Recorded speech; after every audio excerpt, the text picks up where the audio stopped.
చెప్పే మాయ మంత్రం కథ కదే చంటోళ్లను భయపెట్టే భూచోడి కథ కదే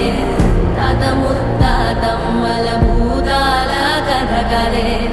విక్రమాదిత్యుడు చెప్పిన వేదాళుడి కథ కదే దీపము నుండి దెయ్యం వచ్చే అల్లావుద్దీన్ కథ కాదే ఇది ముడత చర్మం ముసలి చెప్పే